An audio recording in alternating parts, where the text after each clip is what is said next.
This is a V-1 flying bomb which was used in attacks on London in 1944. In the future, it may be expected that such weapons will be electronically controlled and may travel at supersonic speeds. This will require electronic assemblies of exceptional rigidity to withstand the high acceleration forces involved. These units are expendable and large numbers will be required, therefore new methods of production are needed. To facilitate assembly and manufacture, the electronic circuits are divided into functional subunits. It is essential that these units be reliable even after storage for long periods under adverse conditions. The units must also be as small as possible to fit the restricted space available, and so sub-miniature constructional techniques are essential. At TRE, these requirements are being met by the development of potted and printed circuit techniques. Here are the 38 components which are to be incorporated in a potted circuit. The resistors and capacitors will be molded into a solid plastic brick with the valves mounted externally. A jig assembly is used for mounting the components. The top and bottom perspex mounting plates have been drilled to the required pattern. Tubular brass inserts are fixed in position between the plates. This forms a rigid box assembly. After the components have been degreased and the leads cut to the required length, they are inserted between the mounting plates. In this jig assembly, the minimum spacing between components is 3/16 of an inch. When the components have been mounted, connections between them are made using bare metal wire where possible, but with varnished cotton sleeving if insulation is necessary. Here is the finished component assembly. Next, the casting resin is prepared. A mica-loaded polyester resin has been found to give good results as it has a low coefficient of expansion and good heat dissipation properties. The resin is a thin, syrupy liquid, and polymerization is started by mixing it with a suitable catalyst. 1 part by weight of catalyst is added to 100 parts by weight of the resin. The catalyst is slow in acting, and the reaction is speeded up by the addition of 1 part by weight of an accelerator.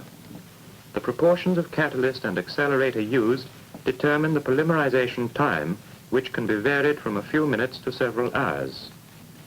Next, powdered mica is added, 25 parts by weight to 100 parts of the resin. After thorough mixing, air bubbles are removed by evacuation.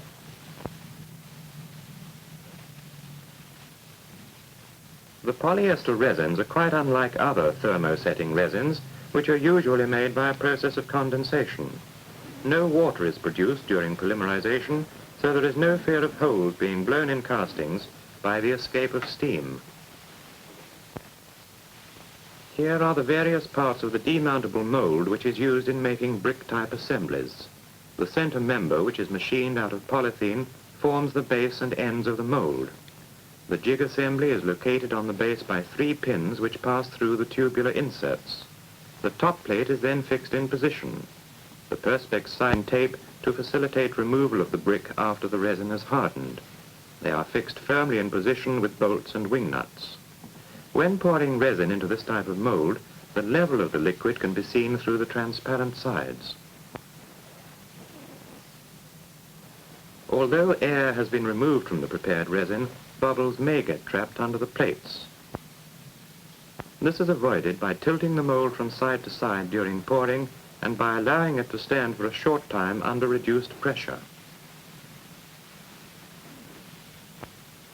As soon as the resin has gelled, the casting may be removed from the mold. The side plates are removed first, and then the top plate.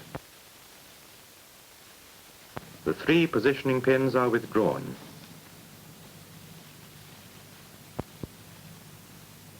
The casting is taken out of the mold and allowed to harden for several hours.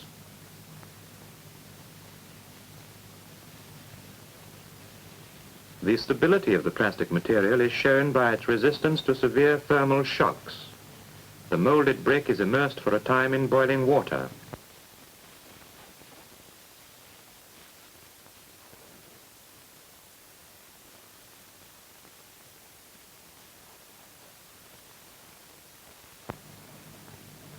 On removal, it is subjected immediately to a temperature of -80 degrees centigrade by placing it in a flask of solid carbon dioxide.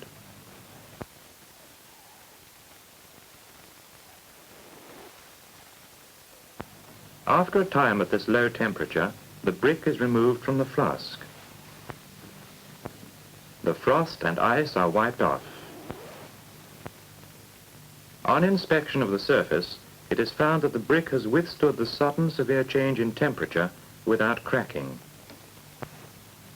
Here the sub-miniature valves are being mounted in split metal holders on the side of the brick. These holders provide individual screening for each valve, and they eliminate hot spots by conducting heat to the chassis. Connections are made between the valves and the protruding component tags. Although the molded subunit itself is expendable and cannot be repaired, the valves can be replaced if necessary.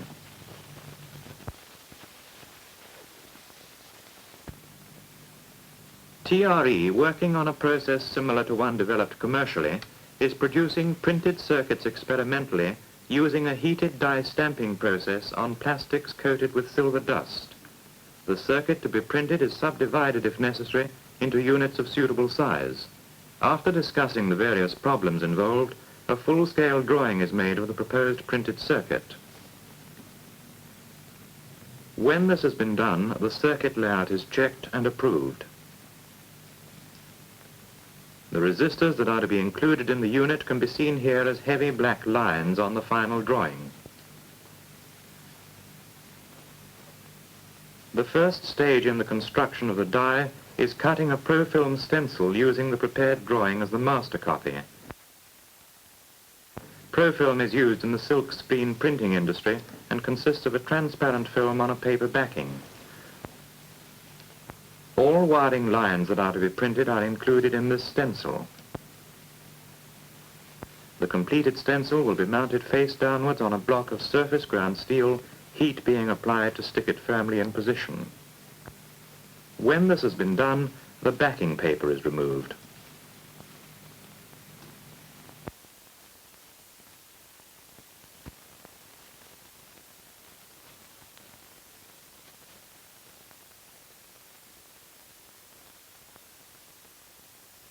This exposes a pattern on the face of the die.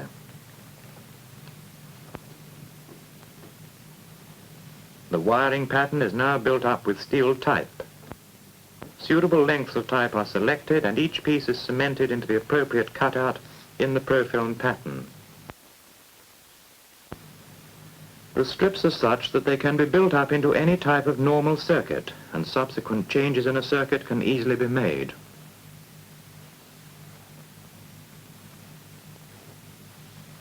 Any weakness at joints in the wiring is overcome by the use of a slight bevel on the edges of the strips. When the silver powder is compressed under the die, some of the metal is forced into small ridges under the bevels. This results in continuous lines in the finished unit.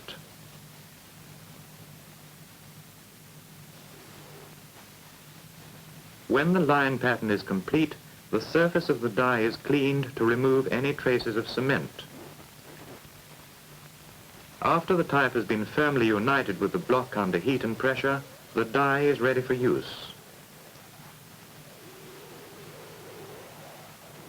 The block is bolted to a heater assembly and then mounted in a press.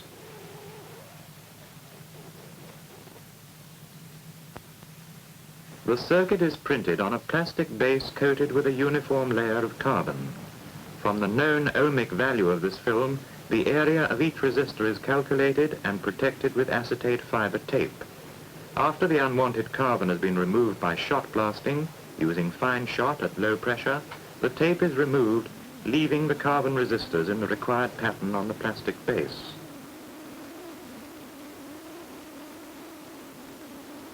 The plate is coated with a thin layer of thermosetting cement.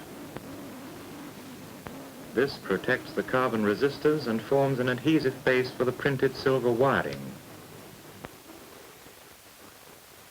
When the cement has dried, precipitated silver powder is applied evenly over the surface of the plate through a fine mesh sieve.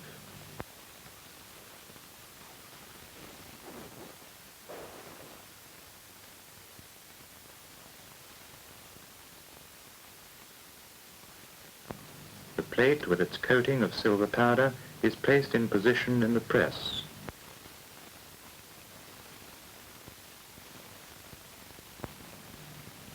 Heat and pressure are applied to fuse the silver into the surface of the plastic base.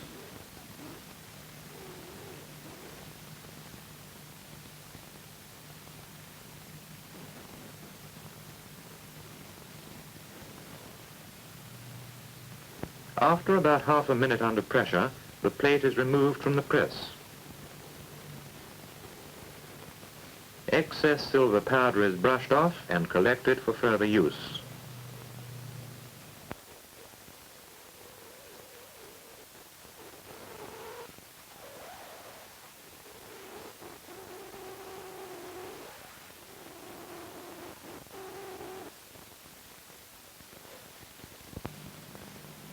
The components are mounted on the back of the plate, the leads being fed through holes that have been punched or drilled at appropriate points.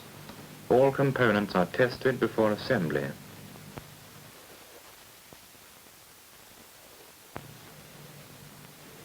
Connections are made between the components and the printed lines by dip soldering.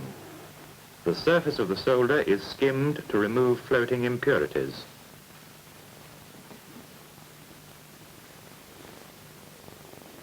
Next, it is covered with palm oil, which reduces oxidation. In this experimental dip soldering equipment, a mask is used to avoid overheating the components. Small tubes convey the solder to the required positions on the unit.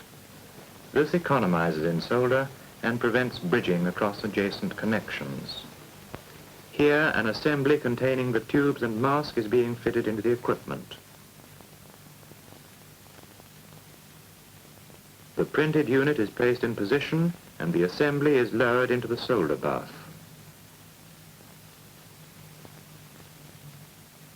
After a few seconds, the unit is removed. The ends of the leads are cut off, leaving the printed unit ready for mounting and testing. The printed unit is mounted in a metal box. This forms an easily replaceable plug-in unit.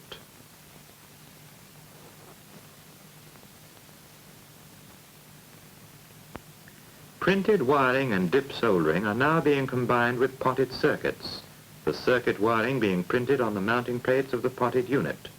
Considerable time is saved by making all connections between components by automatic means, and since errors cannot occur in printed wiring, inspection is unnecessary at this stage.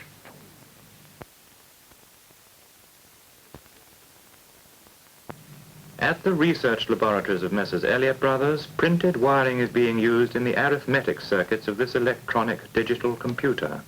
The circuits have been rationalized into 9 basic types of functional unit, some of which can be used in alternative ways. 5 of these circuits have been produced in printed form on glass plates. The plates are mounted on racks and are cooled by forced air circulation. They are easily removable for inspection and maintenance.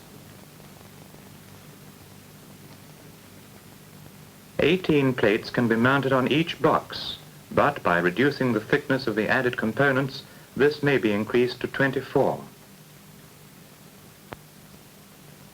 The glass plates are of standard size, 5 inches by 3, and first they are drilled to a fixed pattern of 72 holes. A jig provides holes accurate in position to about 5 thou. 1/16 of an inch solid diamond drills are used in this 9-spindle drilling machine. The plate is flooded with cutting lubricant from a jet playing on the drills.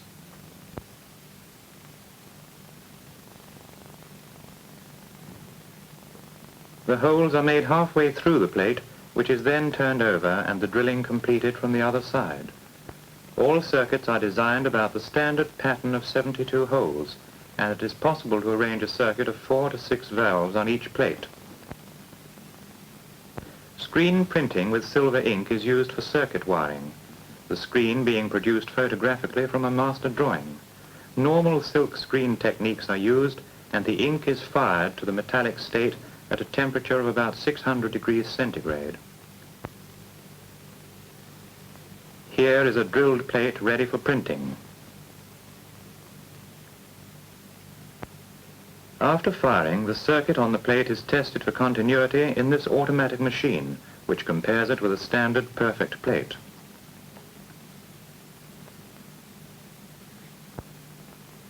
Graphite resistors are sprayed onto the base.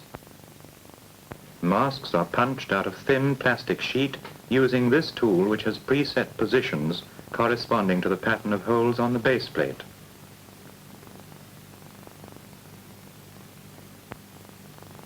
In this jig, the stencil has been mounted onto a metal backing plate. The glass plate is placed in position and the stencil is clamped down over it. The thin mask ensures a sharp boundary on the sprayed glass plate, and it is renewed at intervals as cleaning tends to leave a ragged edge.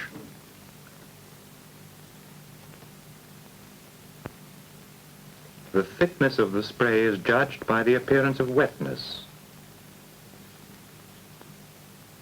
The resistor values obtained by this method are in steps of 10, and intermediate values are obtained by mechanical adjustment. The resistor films are processed in this small continuous furnace, the temperature being maintained at 260 degrees centigrade. After curing, this engraving machine is used to adjust the resistors to their required values. Only one engraving head is used in this experimental equipment. Simultaneous engraving of all the resistors on a plate will be possible on this new machine, which has provision for up to 18 cutting heads and a plug-in master plate made up with precision resistors. Here is a plate showing the engraved pattern on several typical resistors. These resistors are coated with a layer of protective varnish. It is sprayed over the resistors, and then the plate is baked in the furnace, this time at 180 degrees centigrade.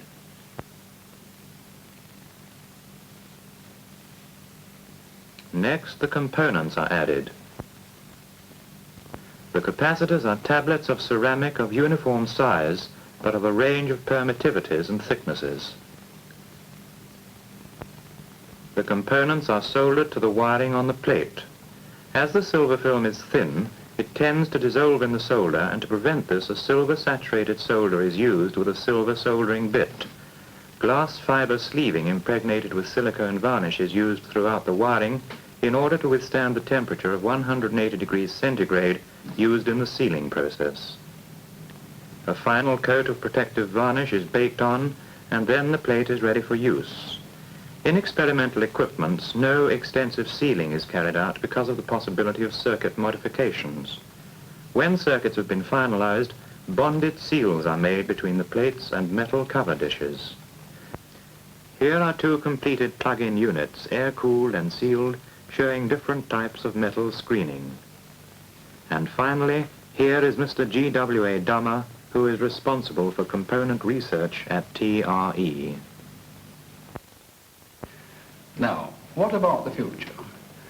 The three processes you have just seen are all in the early experimental or pilot production stage.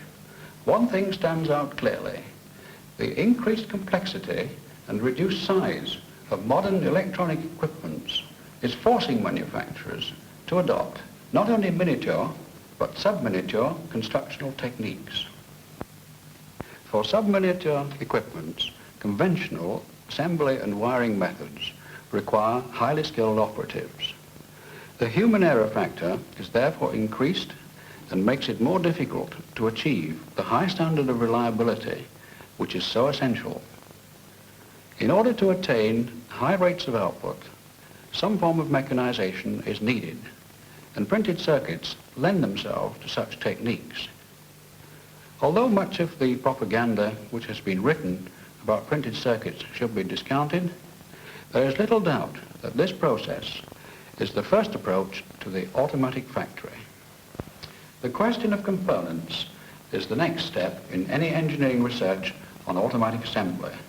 It is obvious that large components can never be printed, but the common components, such as resistors and low-value capacitors, are already being deposited experimentally.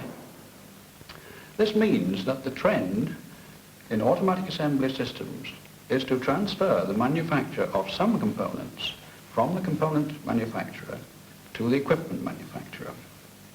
Let us look at a possible system of the future. Here is a flow diagram showing the stages in an automatic assembly process.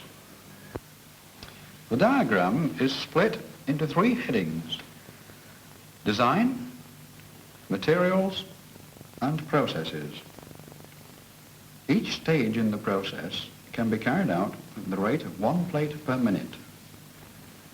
An essential requirement in any such system is that it should be flexible, and it must be possible to change circuits, components, etc., without involving major changes in the production plant. The flexible stages are shown in dotted lines, and the continuous stages are in full lines. In this case, wiring can readily be altered here, and components here. But the main flow of the system is in fixed processes. One of the most important advantages to be gained from automatic assembly systems will be the improvement in reliability. A well-designed machine will work without fatigue and without error at a higher rate of production than any manual assembly system, and a printed circuit cannot make a wiring mistake. It should be emphasized that much engineering research is still necessary, particularly on components, but for the large-scale production of complex and reliable electronic assemblies capable of withstanding world climatic and service conditions, there seems no doubt that the assembly systems of the future will develop from the experimental techniques similar to those you have just seen in this film.